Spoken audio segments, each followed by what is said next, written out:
राधे राधे। तो आज हम पुनः यक्ष और युधिष्ठिर के प्रश्नों और उत्तरों के बारे में बात करेंगे। यक्ष का पहला प्रश्न होता है कि कौन व्यक्ति आनंदित या सुखी है।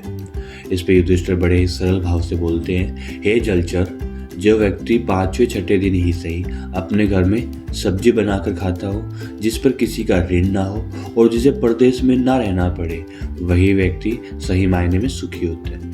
यदि हम युधिष्ठिर के शाब्दिक उत्तरों का महत्व न देकर उसके भावार्थ पर ध्यान देंगे तो इस कथन का तात्पर्य यह होता है, जो व्यक्ति सीमित साधनों के साथ अपने परिवार के बीच रहते हुए संतोष कर पाता है, वास्तव में वही व्यक्ति सुखी है। यक्ष अगला प्रश्न पूछते हैं कि जीवन जीने का सही मार्ग कौन सा है। तो इस पर युधिष्ठिर बोलते हैं कि वैसे तो शास्त्रों में ऐसा कुछ लिखा नहीं गया है कि इस तरीके से हम सही जीवन को जी सकते हैं, लेकिन हम ये मान सकते हैं कि बड़े लोगों के बताए रास्ते पर चलने की बातें अक्सर की जाती हैं। यहाँ प्रतिष्ठ या बड़े व्यक्ति का मतलब उनसे नहीं है जिनसे धन संपत्ति अर्जित की हो, या जो व्यावसायिक रूप से काफी आगे बढ़ चुके हो, या जो प्रशासनिक अथवा अन्य अधिकारों से संपन्न हो इत्यादि। प्रतिष्ठ वह है जो चित्रवान हो, कर्तव्यों की अवहेलना ना करता हो, दूसरों के प्रति संवेदनशील हो, समाज के हित के प्रति समर्पित हो आदि। तो यक्ष का क्वेश्चन होता है कि रोचक वार्ता क्या है। इस पे युधिष्ठिर ने बड़े ही सरल भाव से बोला कि काल सूर्य रूपी अग्नि और रात्रि दिन रूपी ईंधन से तपाए जा रहे हैं। बहुसागर रूपी महामोहयुक्त कढ़ाई में महीने तथा ऋतुओं के कलछे से उलटते पलटते हुए जीवधारियों को पका रहे हैं। यही है इस कथन में जीवन के गंभीर दृश्य को उल्लेख देखा गया है। प्राणीगण काल के हाथ उसके द्वारा पकाए जा रहे हैं, भोजन की भांति है, जिन्हें एक न एक दिन काल के गाल में समा जाना है। यही हर दिन का ताजा समाचार है। इस प्रकार यक्ष ने युधिष्ठिर से और भी अनेक प्रश्न किए और युधिष्ठिर ने उन सभी प्रश्नों के उचित उत्तर दिए।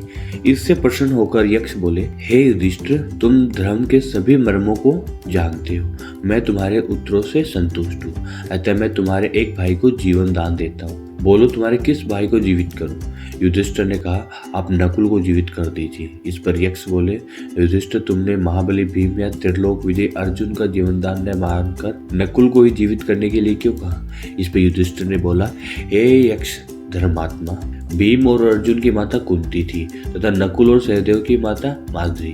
इसलिए जहाँ माता कुंती का एक पुत्र मैं जीवित हूँ, वही माता माद्री के भी एक पुत्र नकुल को ही जीवित रहना चाहिए। इसलिए मैंने नकुल का जीवन दान मांगा है।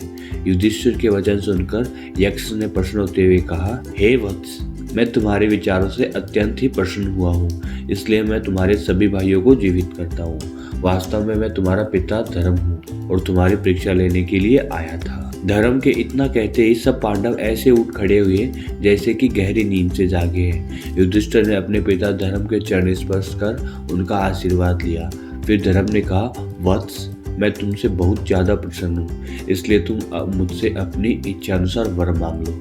युधिष्ठिर ने बोला, हे तात, हमारा 12 वर्ष का वनवास पूर्ण हो रहा है और अब हमें 1 वर्ष का अज्ञातवास करने जाना है। अतः आप यह वर दीजिए कि उस अज्ञातवास में कोई भी हमें ना पहचाने। साथ ही मुझे यह वर दीजिए कि मेरी वृत्ति सदा आप अर्थात धर्म में ही लगी रहे। धर्म युधिष्ठिर को उनके मांगे हुए दोनों वर देकर वहां से अंतर्ध्यान हो गए। राधे राधे।